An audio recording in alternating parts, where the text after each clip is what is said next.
from the birthplace of radio's greatest era, live from New York, it's Radio Night Live with Kevin McCullough. Wait, who? Kevin McCullough, let me start with you. Huh? The big dog, Kevin McCullough. And Kevin McCullough. No, who? Nationally syndicated radio host and author of No He Can't. Who? Kevin McCullough? Kevin McCullough is a nationally syndicated radio host and author of No He Can't. What? Barack Obama's Dismantling Hope and Change and CEO of Extreme Media. Oh. All right, Kevin McCullough, glad you're with us. We've got a big show, an enormous show for you tonight. Let's go to the big board. Well, there you go. You see everybody right there. There's Larry Elder. There's Carrie Underwood. There's Jason Aldean.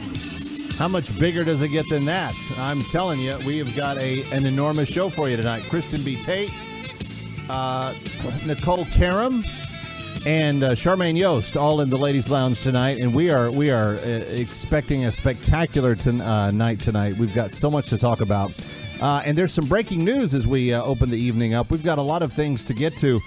Number one, the Department of Justice has notified all of the governors in Democratic states. Now, I just want you to understand what's happening here. You've got the Biden administration, Democratic-oriented Department of Justice, notifying all of the states in which the governors put COVID-positive patients into nursing homes and then killed a lot of grannies. That happened primarily in 4 Democratic states: New York, New Jersey, Michigan, and California. And the Department of Justice has today notified all of those states that they will not be prosecuted for the wrongful deaths of thousands of grannies and grandpas because the idiot governors in those states put COVID-positive people into the nursing homes where people were vulnerable to the virus. Cuomo, Murphy, Whitmer, Newsom. They ignored the science for all of the stuff that the Democratic Party says to us all the time. Follow the science. Follow the science. These idiot Democrats don't seem to follow the science very well. Because what all 4 of those governors did was stick COVID positive, raging COVID positive patients into the nursing homes. And what happened? Thousands, maybe tens of thousands of grandmas and grandpas died. We've got a lot to get to tonight, friends. We've got brand new music, a brand new hot single from Jason Aldean and Carrie Underwood coming up later this hour. But we've also got a lot to talk about. The next governor of California, possibly Larry Elder, will be with us. We will talk with him. And also Dr. Mark Siegel before this hour is out. It's Radio Night Live, live from New York. Stay with us. We are so thankful to have you with us on a Saturday night. Thank you for being here. Kevin McCullough is my name. This is hour number 2 of what we call Radio Night Live. And certainly very glad to welcome you in. We will feature the Ladies' Lounge tonight, which has great discussions, I anticipate, with Kristen B. Tate, Charmaine Yost, and Nicole Karam before we're done. All 3 of which are talking about very important things that relate to you and your life, and very glad to have them in the Ladies' Lounge tonight. The Ladies' Lounge, for those of you that are uninitiated, is a very simple idea. Put more women on radio and let them express their opinions and get them into the conversation. So much of talk radio is dominated by the male mind, the male voice, and the male programming director that I think it's great to throw in some female perspective because it certainly challenges us on all things as we need to be challenged. Now, speaking of challenging, my own staff just a few minutes ago, we're comparing the verbal prowess, shall we say, of one Donald Trump to the verbal hoo-hash of the current president. If your kid wanted to find out whether or not there's a man on the moon or whatever, something, or, whether those aliens are here or not, who are the people they talk to beyond the kids who love talking about it? Are you okay? I mean, you seem, no, it works. Or or the mom and dad, or the neighbor, or when you go to church, or when you're, no, I really mean it. There are trusted interlocutors. Trusted interlocutors. Give me any idea of what he's talking about there. Just roll the dice. Just throw it up. I will take any attempt at it at this point. We should be in a position where you are. Why can't the experts say, sure, we know that this virus is in fact it's going to be. Or excuse me, we know why all the drugs approved are not temporarily approved, but permanently approved. After he had those two moments in his town hall, he then said on that same night, and then the next day at the press gaggle at the White House, and I can pull up the actually White House transcript. They've got this archived on the White House transcript website. He was asked about whether or not there were any Democrats in the Democratic Party that believed in defunding the police. And he got very outraged. He's like, well, I don't know who these Democrats are. They don't speak for me. I'm the president. I am the Democratic Party. The vice president's the Democratic Party. The Speaker of the House is the Democratic Party. We're the Democratic Party. And then the reporter goes, okay, so you're telling me that there are no Democrats in the party that want to defund the police. And his response, shockingly, was, well, do you believe Republicans think that we're sucking the blood out of children? What does that have to do with anything? And what does that have to do with defunding the police?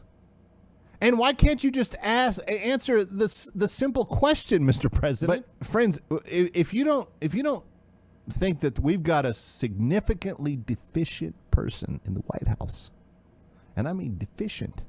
I mean, he can't decide between lemon or lime for the Jell-O at lunchtime. And then he goes to get the ice cream after they let him have lunch. He goes to get the ice cream, and they ask him about Russia and the hacking that took place over July 4th to try to shut down our energy supply. And he goes, well, I was briefed on this. Okay, then give us an answer. I can't find it. I don't know where it is. He tries to read it. He can't make sense of whatever's on his 3x5 card that they gave him. And I'm sure it was written in like 2-inch, high font. Please listen to me very carefully. I don't know who's running America right now. I don't. I don't know who's in charge of President Biden. He's always talking about how much trouble he's going to be in if he answers a question. Funny, I thought you were president of the free world. Like, I thought you were the one that answered the question. But when you begin to see the results of the audit in Arizona, which are showing massive irregularities, and the results from Georgia, which just on Friday said that there were more than enough illegal votes that were included in the vote total to sway the results of that state. And now they're off to Pennsylvania and Wisconsin, and we will see what happens. But you know that this guy's not in charge, right? And I feel bad for him because I feel like his wife is a complete person of disrepute for putting him in this position, for the Democratic Party to push him into this position. But, for tyrants and for dictators, what they're willing to do to grab power, they don't care if they have to run over an old man and make him something completely different than what he's been in the past. Everybody I know that has known Joe Biden in years gone by says this guy he's not the same guy. He's a different guy. And all you have to do is listen to that first soundbite. In fact, cue that up again. All you have to do is listen to this. You'll understand. He's working with an elevator that stops at the 3rd floor. Doesn't go anywhere near the 16th. Your kid wanted to find out whether or not there were there's a man on the moon or Yeah. whatever, something. Is there? Or, whether those aliens are here or Green not. Goblin. Who are the people they talk to beyond the kids who love talking about it? I don't know. Are you okay? I mean, you seem, no, it works. Or, What works? What are we talking about? or the mom and dad. Okay, mom and dad. Or the neighbor, or when you go to church, or when you're, no, I really mean it. I'm sure you really mean it, that the trusted interlocers are there. I have no idea what an interlocker is. I don't know what he's talking about at church. I don't know what he's saying you should tell mom and dad. Nobody else does either. Kevin McCullough, Ladies Lounge is next. Stay with us. And now, from New York, back to Radio Night Live. Here's Kevin McCullough. All right, Kevin McCullough, Radio Night Live. She's the author of Fast Over 40 and a world-class 400-meter athlete that has experienced something, and I think it's pretty unique, that she and her daughter, Margaret, who now joins us, and Margaret, it's good to welcome you to the show. You've gone through something that I don't know of any other women on planet Earth can say that they've actually experienced, and that is you're both track athletes, and you've both had to compete in women's divisions of sports against biological males. So I competed at the 2018 World Championships in Malaga, Spain, and even though I run the 400, I run the 200 kind of for like a secondary race. And in my 200-meter run was a biological male, and I knew because I had researched my competition beforehand. And when I got there, I started to ask questions as to the fairness of this to some people and officials and different things. Some track officials were even surprised that they didn't even know that this was the case, that there was this male running in the female division. And others knew, and they told me that maybe for my own safety, I should keep my mouth shut. And I said, no, I won't be silenced. I'm going to keep speaking up about this. And so I spoke up about it over the course of the next couple of years, and turns out that a year and a half later, my daughter lines up for her very first high school race against a biological male. Also, it's happening quite a bit. So it's happening more than you think. We're speaking up because when I talk to people, they say two things. One, oh, is this really happening? And the reason why they don't know is because most mainstream media censors stories like ours. We've reached out to newspapers before. I've had reporters say to me, I really want to tell your story, but I can't, my boss won't let me. I don't know how many times I've heard that. And so they are censoring stories like ours. And so I'm telling you, it's happening way more than you think. In the line of work that I do, talking about current events and particularly public policy issues of the day, I have seen those stories that you're talking about. And from Connecticut, where many of the girls in the top ranks of the high school track and field community there lost scholarships and the opportunity. I think they broke 15 state records in a single track season because two boys were running in the girls division. And it was just unbelievable. But Margaret, before I get ahead of myself, tell us about your story. How did that experience shape and inform the way you think about your sport now? Yeah. My freshman year of high school, I was on the line to run my first ever track meet when I learned that a biological male was going to be competing in my race, which is the 400. And I was extremely nervous. All my teammates were extremely nervous because they knew as well. They were stressed out. One of them even said they didn't want to run track anymore. What was even the point of running track? They were going to be displaced by this obviously physically superior individual. And so I ran my race. They won. They were clearly way more capable and stronger as they passed the finish line. They won the heat. I got second. I would have won my first heat of my first track meet my freshman year if this weren't the case. I've seen the tape. You would have won by a mile. Like, you had really prepared well for that race, but he crushed you by a mile. And she had been training all year and really been working hard, and this individual had only trained for track at all ever for 2 weeks. Friends, as we're talking about this, I'm also reminded of the schools in Southern California that have kind of without question allowed boys that don't make the cut on varsity baseball teams to come out for girls softball. And this, as Cynthia just said, this is going on all across the country at many different levels of competition. And Cynthia, as a mom, watching your daughter and knowing what you were able to do in college and kind of having hopes that, I mean, every mom and dad hope that their kid does and excels in whatever they're good at. She obviously has your gift. Does this mean that a scholarship is within reach, or is it is it somewhat lost because of the way things are currently set up? You know, we speak up not just for our story, but we speak up for the generations that are going to come after us. And what will happen is college coaches will be forced to recruit who's competitive.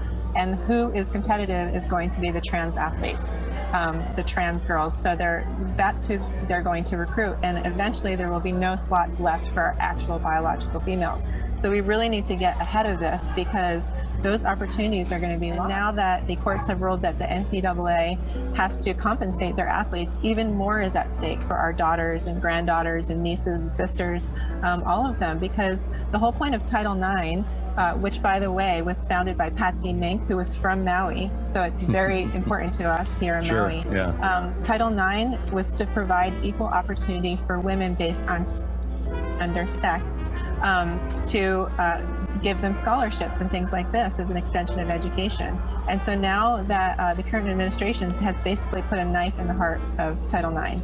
They've said that now, as of a couple weeks ago or last week, that it now includes these trans athletes. And we really need to speak up and encourage other people to just keep speaking up for what's right and what's fair. And the science tells us that even after hormone therapy and gender reassignment, that male-bodied athletes still hold an advantage over females. But I always say that, you know, common sense always also tells us that. However, there are some scientific studies out there that have proven this. Lundberg is doing great work in this, British Journal of Medicine, I believe. But yeah, you can look up just Lundberg, Lundberg. But that just backs it up that what we thought all along was right, that even after hormones and gender reassignment, that they still have an advantage, especially comparably gifted and trained. So, you know, one female athlete may not be, you know, basically, sometimes they might win, sometimes we might win on some caliber. But if you take the most elite, comparably gifted and trained, the male-bodied athlete will always win. Well, they certainly have a consistent advantage in terms of bone structure and muscle mass, and that is what the science. And you know, it's interesting for all of the jabbering that the left does about following the science and being pro-woman. It doesn't seem like that applies across the board on everything. And so that's all you're asking for is follow the science and give women the opportunity that they're working so hard to give themselves. You know, they're training and preparing and doing all of this. I want to take a break. We know what it takes. We are female athletes, so we know what it takes. Exactly. Well, I got to take another break, but I want you guys to come back for one more segment because I want to ask Margaret your insights on what you're dealing with and how you think that's going to prepare you for the next stage of life. It's Radio Night Live. Kevin McCullough live from New York and Maui tonight. Stay with us.